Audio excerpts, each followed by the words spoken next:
What's up guys, welcome back to the TB Electric channel. This channel goes with our E-Moto parts store, and this is going to be a how-to guide on how to assemble your new E-Moto. For this video we're going to use an E-Ride Pro SS 2.0, but almost all the guidance and instructions in this video will work for building a Surron, a Talaria, a TalariaXXX, 79 bike Falcon M, basically any of these small E-Motos.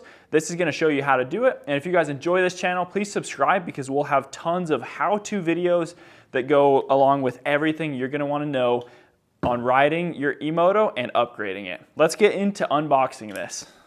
Alright guys, I am interrupting myself to announce that we now sell the new E-Ride Pro SS 2.0 model, just like you see right here. It's the best performing bike in its class. We're excited to be able to offer it.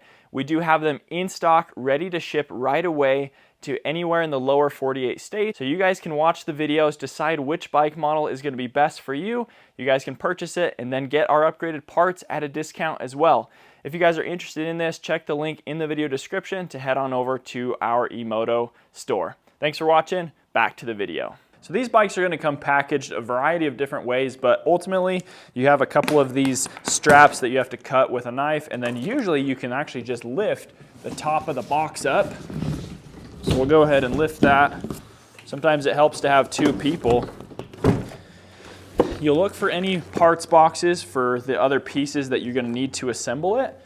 And then we like to flip this bad boy upside down and start filling it up with all the packaging, or you can toss it in the trash. And your bike is going to start to show here. We're just going to gently pull off all the packaging. Be careful with your knife cutting through stuff because you might go through all the way to the bike. On this side we have our front wheel. So you guys saw I removed that cardboard piece. You'll grab this and just set it to the side. Make sure that the wheel spacers are with it or with the box in the parts. Looks like we have another parts box here. Put that with our other one. And then we're going to just keep taking off packaging here. As we continue to unpackage this, you'll oftentimes have a lot of zip ties. We can cut all those. There's our shock. Looks like we got plastic pieces right here, our fenders. Set those aside for now. Let's unpackage our seat. Sometimes it really is just best to do that one by hand so you don't cut your seat, because you really don't want to do that. Okay, we're going to go ahead and cut all these zip ties. There's our handlebar. It is partway hooked on. We're going to leave this packaging on for now until we get it up on a stand and our front wheel on so that we can just kind of protect it and not scratch it. Okay, oftentimes your fork is going to be strapped down so that the bike is lower so it fits in the box. So these you can pop, just kind of be careful because your fork will literally raise up. So that one didn't, but this one will. See that? The fork is now fully extended. You can pull these out. Now comes the fun part, which is to try to get this fork off of the wooden block that they build into these crates so that the bike can just stay here supported. So what we're going to do first is get a place for us to put it when we're going to assemble it. We recommend a moto stand. We sell these if you guys need one. Otherwise, like a 5-gallon bucket does work well too. You'll just set your skid plate right on here. Now I think it's a good time to open up our parts boxes and look for tools to finish assembling our bike. Oftentimes, these bikes will come with everything you need to assemble it, although sometimes the tools are not the highest quality. So if you have higher quality tools, we still recommend using those. Okay, here we have our front number plate. E-Ride Pro does a great job with that. Nice heavy duty plate. Here we have our pegs. So there's one peg, two pegs. Put those on in a minute. Oh, they give you a ton of zip ties. Owner's manual. Here is our display. So that we're going to put on after we put the front wheel on and our handlebar on. Here's our tools. So E-Ride Pro gives you this nice little tool bag. Talaria also sends a tool bag with you. I'd imagine Surron does too. So here is all of our tools. So that's going to be the exact tools that you need to build this bike. So we're going to go ahead and use those up on the front here in just a minute. The last thing in our parts box is 3 screws. Those are to mount your fender on, and these are spare nuts for your pegs. Pegs already have them on, but if you strip one out, they give you extras. Okay, in our second box, I'm gonna guess this is our charger. Okay, there it is. So that's your E-Ride Pro charger. If you want to plug it in right now while you're building it so you can ride it sooner, I recommend doing that as well. Sometimes it's easier to lift the bike to get it off of here and put it on the stand if you just take your battery out. It's a good way for you to just be able to set it on the side and plug it in. So we're going to go ahead and open our battery door with the key. Our key in this case was just in the ignition slot. Sometimes they come zip tied to the bars or in the parts box depending on the bike you buy. You're going to make sure our breaker is off. So show that, Alex. That is the off position. So that's great. Then we're going to unplug our connectors. Some bikes have one connector that does it all. Some have two connectors. So once those are out of the way, you can go ahead and lift your battery out. We're going to set it over here and get it charging. So our axle is already loose, so we're just going to unthread one side of it. So get that off, and then we got to check all these pinch bolts. So this is a 5mm Allen. Make sure all of these are loose. Looks like that one was pinched. Loosen these. Perfect. So every E-Moto fork is going to be a little bit different, but your goal here is to get your axle out so you can lift your forks up and set it on the stand. That's a little easier said than done. This can literally be a massive pain. We recommend having like 2 people to help you do it. One to kind of help lift the bike, take the pressure off of this axle so you can actually push it through. Like it's all loose right now, but I can't push the axle out. So we kind of have to jerry rig it a little bit here to be able to do that. This cap that I pulled off of the axle on the E-Ride Pro specifically, it is reverse threaded. So if you're trying to get this off and it's not coming loose, that's why I spin it the other direction. Some of the other forks are not reverse threaded though. All right, we got our axle out. That was a piece of work, but we got it. And now we're gonna lift the whole bike up. So this really is a lot easier without a battery. We'll set it right on there and it should balance pretty nice. Okay, we already have this bike built, but I want to add a little disclaimer that I'm going to put at the beginning of the video. I really highly recommend when you are working on your bike at all, have it off and put the key somewhere else. Because if somebody walks up, turns it on, or does the throttle while you're working back here, it can take your hand off. It's just not worth messing around working on these bikes when they're on, because you don't know that they're on because they're so quiet. Okay, it's time to get our handlebar put on. This can be a little bit tricky because we have a ton of wires up here. We also have a plug for our display. We have our other brake that needs to go on, and we have our throttle that has to go on the bar. So all of this makes it a little bit more complicated and intricate. You have to make sure that wires aren't getting pinched. You just have to go slow and be careful. And if it's your first time, like it's often normal to have things just not be routed the right way, that you kind of have to like double check. So what we're gonna do is we're gonna loosen up the top of our stem here, because this is where our bar is going to go on. And we're going to grab our throttle, because oftentimes you have to put that on first before your bar, because the cable won't reach if you're trying to do it that way. There's our throttle and what looks to be either a horn or a light switch. That's a light switch because that's a 2-position switch. 4mm Allen, loosen up your throttle mounting bolts, and then we'll just slide that on. You don't need to tighten it right now. I forgot to mention earlier, this bike does have a headlight that can't open up. So we had to actually slide this on before our throttle, again, because the wire wasn't long enough to reach around the bar once it was mounted. So do that and then put your throttle on and then put your bar on. So hold that there, put our cap back on. Okay, so once you have all those started, kind of make sure your bar is fairly lined up and centered. We're gonna check the angle once we have the bike totally assembled and on the ground, and I'll show you guys the proper bar angle to set up. So go ahead and just do these kind of one by one, not going too tight, and then we're just gonna alternate just a little bit here and there to get them a little bit snugger, and then we're gonna check this later in the video again when we fix the angle, and we're gonna go even tighter. We have our 4mm. We'll undo these. Before we put it on, it's kind of tricky because you have a sensor hooked up here. You can see this is all twisted. It's not supposed to be like that. So because we have a sensor in here, if you want to remove your brake sensor, you can. We'll have another video going over how to remove those. But in this case, we're going to just mount this on the bar, and then we're going to take our caliper off and actually untwist the brake so our line isn't all twisted. So we'll grab our connector again right here, our bracket, thread that on. And again, this is something that we're going to set up differently once the bike is on the ground, once you're able to sit on it, and you can check to make sure the angle is set up for how you like it.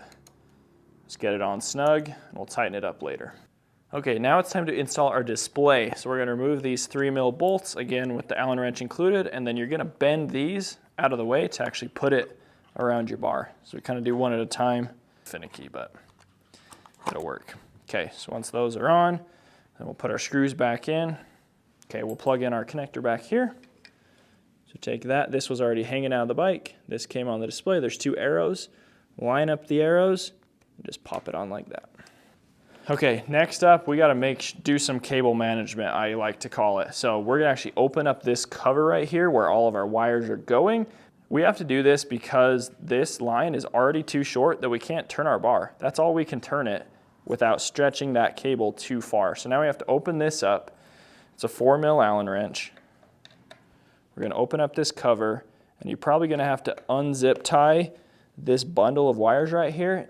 You may not need to, but you might, and we're just gonna loosen this up. So with those screws off, you can usually open this up enough that once you find the wire that's too short, you can pull a little bit out. There's really just not coming. Okay, this wire just really is too short. They're not coming out, so we're just gonna show you guys how to disconnect these brake sensors because we don't want them.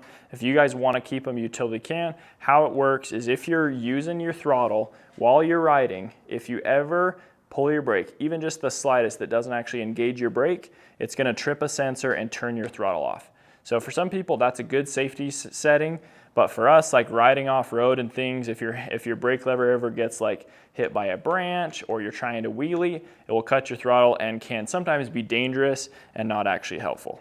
So in this case, on this bike particularly, we're gonna remove the lid. There's just these 2 4mm screws, and that's gonna give us more room to get inside there and unplug these sensors. Then I'll show you how to remove it off of your brake lever. So once those are out of the way, you can go ahead and pull that off. And now this can actually come out of the way. To see that, we can move that out of the way. Here's all your bike's wiring. So this is our sensor wire here. We're gonna go right here. Look, there's a whole bundle of them. So again, cut our zip tie and be very careful not cut any wires. Okay, so now once we have them all out, you're gonna just be very careful and trace back what you're looking at. So I know that this one is right here. So that is a sensor. We're gonna pinch that, disconnect it, make sure to pull it straight out so you're making sure that's the right thing. So you can see that's connected there, and later we'll remove it from here.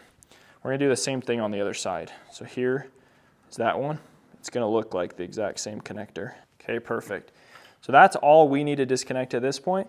This one is for our headlight switch, I believe. That's our headlight, so that goes to there. And then this one runs to the switch. So that's why there's 2 things connected into one plug so that you can add a switch in there. So now we're gonna tuck these back in, and we're actually gonna leave this cover off for now while we zip tie up everything else. So now we're just gonna make sure we have enough length for stuff. So like this one was super short, so we pulling it out a little bit further, and then we're gonna tuck all these in and zip tie them all together so everything is looking clean. Before we do that, we'll get rid of some extra wires. So on this brake, to pull that out, there's a little baby set screw. So you can see it right here where my finger is. It's a 2mm Allen.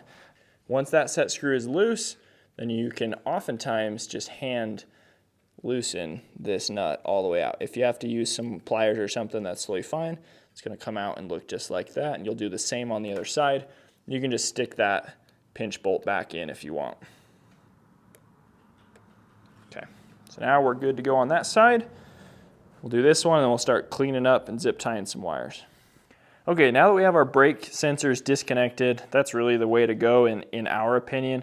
We're gonna start cleaning up wires and doing that zip tying like I mentioned. So how we like to do it is we like to grab these, line them all up. We'll grab some of our zip ties. Grab a good handful here and start zip tying stuff up. So I like to do them loose, kind of line them all up, make sure it's good. And you can add as many zip ties as you want to just keep everything clean. So in this case, we're gonna do another one right in here. Okay, see how much better that looks already?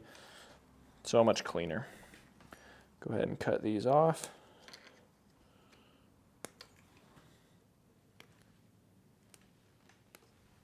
So this wire is a little extra long too. If you trace it back in, you can actually stuff it back in down towards the skid plate. So when you do that, you just have to make sure that you can turn tight enough. So you see that got a little tight, so we're gonna pull it back out a little bit. Now we have a little bit of room. Okay, now we got plenty of room. That will tuck in under our faceplate, look nice and clean. As we mentioned, our front brake is all twisted. So we're gonna cut this zip tie and we're gonna swap our caliper around, give it a little bit of a untwist. Okay, so save your screws. We're just gonna grab this and just untwist it, whatever way you think is gonna be best. Just be gentle with it. Try to line everything up. And then we're gonna grab another zip tie and we're gonna just zip tie it right away before we even screw it on so we don't get anything like crooked again. So you guys can see it's coming straight down here and it's just nice and straight. So it goes right on this part again. Zip tie it up. Give it a cut. And now from here, you can pull this up, line that back up. Also, make sure this line is on the inside of your fork, because if it's on the outside, if you crash, it will tear it off. Some people complain that when you use your suspension, this line goes in and rubs your tire. It shouldn't do that if you line it up properly and make sure the bend is the right direction. So as long as you set it up right, it won't do that. Now, that's on good enough. It can still wiggle and loose, so that'll help us get our caliper in. You'll see we have our line coming up. That looks a lot better. It's still pretty long. So what you could do if you wanted was unzip tie it here, have it come up over the light. I think that's what we're gonna do in this case, now that we have it longer. So yeah, so you can just do whatever you think is best. I might just zip tie them back together right here so it stays clean. Okay, now with our cables managed best we can, we decided that the best plan of action for this rear brake is to stick it like this, and we'll put our faceplate on and that will hold it. And then we did check to make sure that it would still move freely underneath the faceplate, so none of the wires are binding up. So now we're gonna stick on our faceplate and then we'll put our cover back on, because it's just kind of easier to do it in that order. So once that's on, you're gonna stick your zip tie through here. You can reach your finger around and it helps you just pull it right around the corner. You're just gonna repeat that for all sides. I like to just get it started, not get it tight. And we'll adjust these rubber bumpers too, because that is what keeps your fork from banging into your frame and rubbing on it. Okay, so now we're gonna check our bumpers. So come over here, Alex. So when we turn our bar, it's gonna hit the frame, but you can see it doesn't collide like totally flush. So we're gonna turn it in just like that. And then when we turn, you guys will see it hits totally flush right like that. So just do the same on both sides. Let's go ahead and check it. Make sure your wires are out of the way on the wire side. And then once our wires are actually tucked in with this mount, they'll be out of the way from that. So now we're good to go. We can cinch all of our zip ties down. Perfect. Then I like to cut them off and tuck this piece down in. So if you just use your hand to just run it around, then it's not sharp sticking out. Okay, now we're gonna put this cover back on. Now we'll just tuck all these back in. Make sure they go in their slot. Can get a little bit snug. Make sure nothing's pinching. Get that down. Line those bolts up. We'll grab our bolts and put them back in. You really have to keep holding this all the way down and just double check all your wires as you're going so you don't pinch any. Okay, when you do that, check to make sure your handlebar can totally spin free, that you're not binding up on any wires that are too short. So now, check this out. Now we have this looking clean, this looking clean, our brakes are running nice, and then we'll get our lid back on. Same way you took it off, super easy. Pop that in. Again, we'll use our 4mm Allen. Just thread those back on.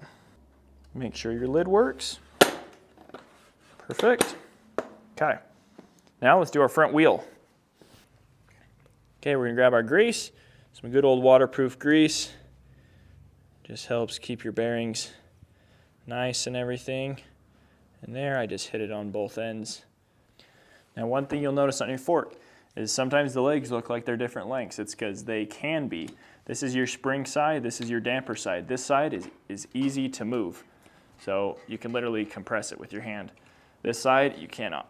You can just a little, but unless you're really strong. So you kind of have to line up your damper side with your other side to be able to make your wheel go in right. So let's get our wheel ready. Got our zip tie cutters.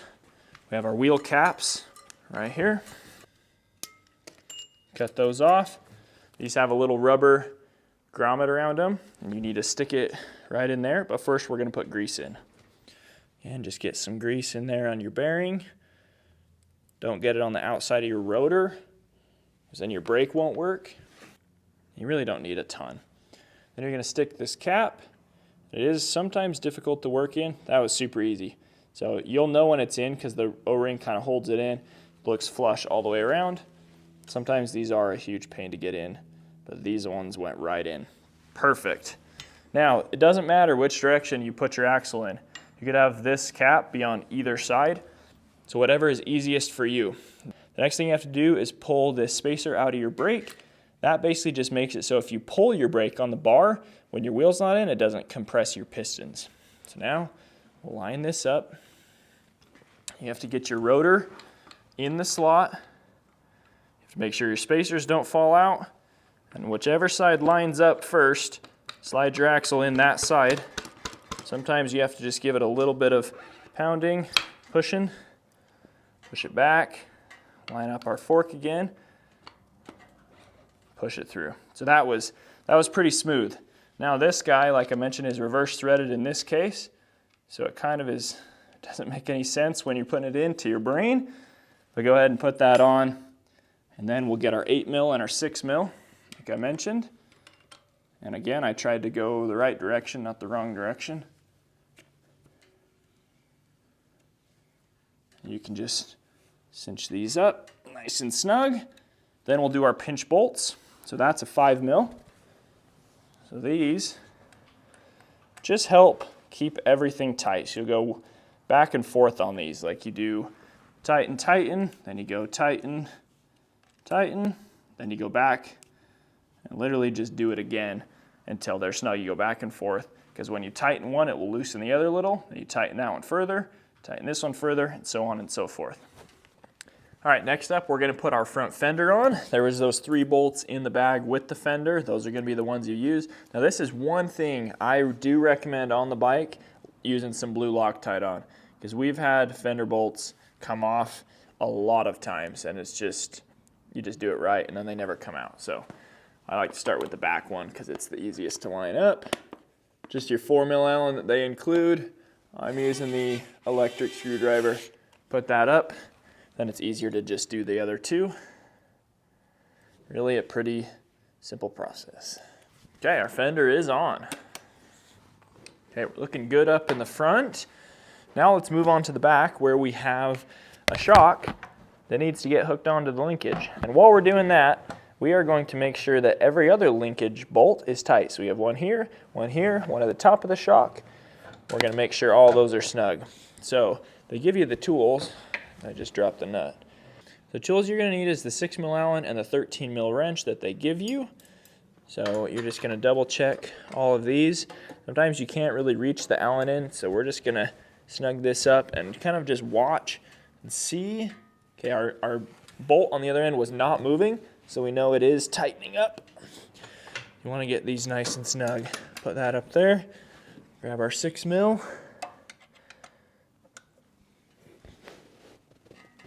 See, we're able to get tighter. I promise you that is worth doing because you will have play in your linkage even with just a little bit of loose nut. All right, the other 3 are nice and tight. Line this up. Sometimes you have to lift your wheel. If you guys like to be super thorough, you can go ahead and grease this. It is sometimes hard to line up because you have to just adjust your wheel.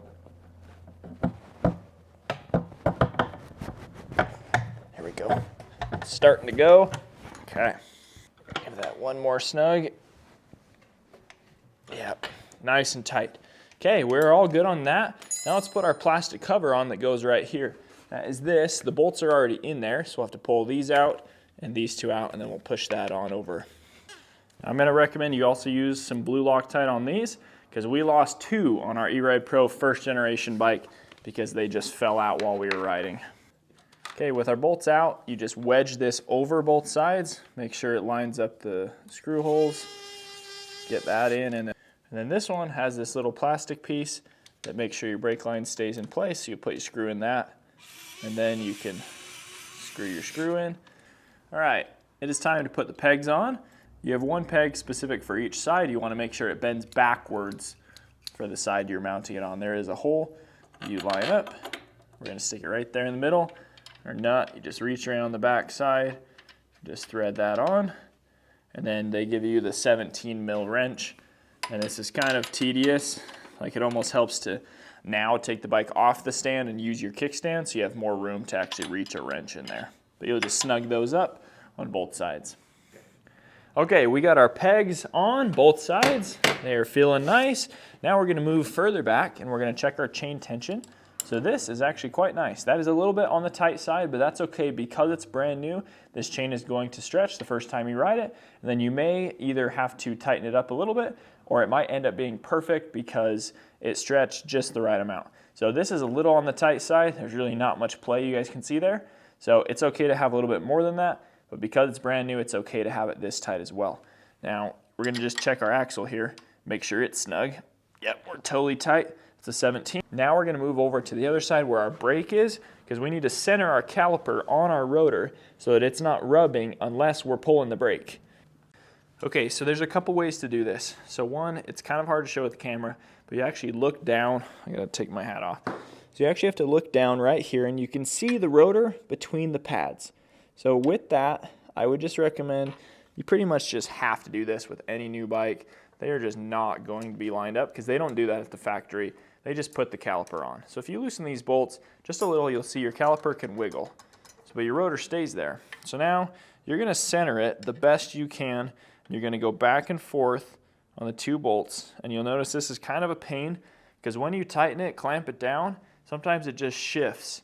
And so you almost have to like hold it with your hand, watch the gap on there, make sure it's lined up nice. Sometimes you have to loosen it again, tighten it again. Okay, we're really nicely lined up, but now we need to go grab it on our handlebar. This is our back brake on the left. Give it a few good pumps, good pulls. Check it again, make sure you're looking straight. If you are, great. If you're not, do it again. You can also just spin it, kind of listen if your brake is rubbing. This is real difficult on the back of the bike because you hear the chain and the motor. But you can go ahead and do that. As long as you're not dragging drastically, you're going to be just fine. Once you've done the back, you're going to go ahead and do the same thing to your front brake. Now this one is literally the exact same process. The one thing you can do, because this has no resistance, is you can spin your wheel and listen if it's rubbing. So you can see it's rubbing pretty bad. Just please be very careful to keep your hands out of this area when it's spinning, because it can go inside the spokes, it can go inside the rotor. Reed actually had surgery on his finger a couple of years ago because his finger slipped into a spinning rotor. It's just not worth it. So just take your hands away, spin it, try it out, and then go and adjust it if you need to. Next up, you're going to want to check your tire pressure. We recommend running a little bit higher pressure in the rear than the front because that's where the majority of the weight is when you ride the bike. If you are like an average adult, I would run like at least 15 PSI in the rear, maybe up to 18 if you're off-roading, and you could go upwards of 25 to 30 if you were just primarily ride on the street. The front, you can do about 3 to 4 PSI less, depending on how heavy you are. If you're a real lightweight rider, you can go down quite a bit on these PSIs. Okay, now we're gonna adjust all that cockpit like I mentioned before. So we're gonna take the bike off the stand. It is good to go. You can go ahead and sit on it now. All right, so now that you're sitting on the bike, we're gonna adjust our bar, tighten down our throttle, tighten down our brakes, all that kind of stuff. So what I like to do, first off, is hold the bike up, get down on the side, and you're gonna look at your bar angle. Now you want your bar to come up and pretty much end up being flat. It's kind of hard to explain, but if our bar was tilted like this, these arms would flare up higher. If it was tilted down here, our arms would flare down. So you want them about as flat as you could. You could go up just a little bit if you want, but that does kind of come down to personal preference. So once you've got that set, we'll go ahead and tighten down our bar. So that's where I like it. I think it'd end up being the perfect angle there. Tighten these down, you go back and forth, just get them nice and tight. Okay, once we have that, we can go ahead and do our display. This is personal preference. Wherever you think you want it, go ahead and put it there. Now you are just kind of screwing just through a plastic mount here, so you don't need to go like super tight on it, just as long as it's not going to fall off. Now are your brakes? I like to do the kind of rule of thumb of you want the brake lever to be an extension of your arm angle. So if you're a shorter guy, your arm's like this, bring your bar up a little bit or your brake up a little bit. If you're a real tall guy or you stand up while you ride a ton, you can tilt your brake down a little bit, and that's kind of the best angle for actually like grabbing it and making sure your hand works the best. So I like it pretty close to where this side is, right there. So then you just want to make sure that they're the same. So I'm going to tighten it up. You can also adjust it sideways depending on how large your hand is, or if you like to brake with 1 finger or 2 fingers. So right here we're pretty well set up for 2 fingers. If I was going to use 1, I'm gripping way up here, not over here where I have more leverage. So I'm going to slide it further in the bar and brake with 1 finger. So when you're setting up your throttle, you have to just make sure it's not too far in, because then it won't return because your grip rubs on your bar. So go out just a little bit and just check it, make sure it snaps nice. And then just make sure your cable is kind of lined up in the most protected way. So we'll kind of like tip it like that, and then it will just run in a nice way. Make sure it returns good, and then we'll tighten it down. Next up, we have our light button. So just place this wherever it feels the most comfortable to you. I'm gonna kind of stick it right there. I feel like my thumb can reach that pretty nice. Grab our 3mm, tighten it. You don't need to go extremely tight. It's not going anywhere. Make sure our cables are all good. Now on this side, we'll just make sure that this is nice and tight. That already came on our bar. It's good and snug. It just uses some Phillips heads back here. So now our bar is all set up. Everything is tight. Our light is about the perfect tightness, I would say, because you want to be able to adjust it a little bit, but it's not loose enough that it's going to like rattle while you're riding. So we're all good set up there. We can peel this off. Now we're looking good. Now it is time to go over every bolt on the bike. If you haven't touched it already, you need to tighten it. So we're gonna do that. We're literally gonna check every single thing. You cannot rely on the factory to make sure these bolts are tight. This bike goes 60 miles an hour. You do not want something coming loose while you're riding it. Just do your due diligence and double check everything. And after we do that, we're gonna just double check that our headset is tight. So I'll show you how to do that after we check all of our bolts. We are pretty much done with this build, you guys. One thing I like to do is build the entire bike before I like turn it on or anything or try to spin the wheel. Like, you just gotta make sure that everything is set up properly and be ready to go. Otherwise, sometimes you run into issues. So now we're gonna open up our battery compartment again, put our battery back in. Open that up, grab your fresh battery that's probably been charging. Make sure to pop your cover, your charging cover back on, because you don't want to get water in there or debris in there while you're riding. I like to set it like this, grab those cords, just gently set it in there. This battery does have a little bit of rattle, so we're gonna have to figure out a way to fix that. That's kind of unfortunate. Plug this back in, plug this in, make sure it snaps. Turn our breaker back on. That's the on position. Close our door, take this, let's turn it on. Okay, ready? There it is. Okay, we've got 0 miles. Let's see if it works. Oh, our kickstand's down. It's got a sensor in there. Oh, that's snappy. I think this 2.0 tune has a better tune than ours does. All right, guys, I hope you found this video helpful on assembling your E-Moto. I know each bike isn't exactly the same as this, but all of the things we mentioned are important and they're gonna help you out for sure. Please hit that subscribe button if you wanna see more how-to videos for your E-Moto, how to install upgraded parts. If you're interested in some upgrades, shop tbelectricmoto.com. We will have a link in the description and a discount code down there for you guys to use. We appreciate you guys watching. We'll catch you next video. See ya.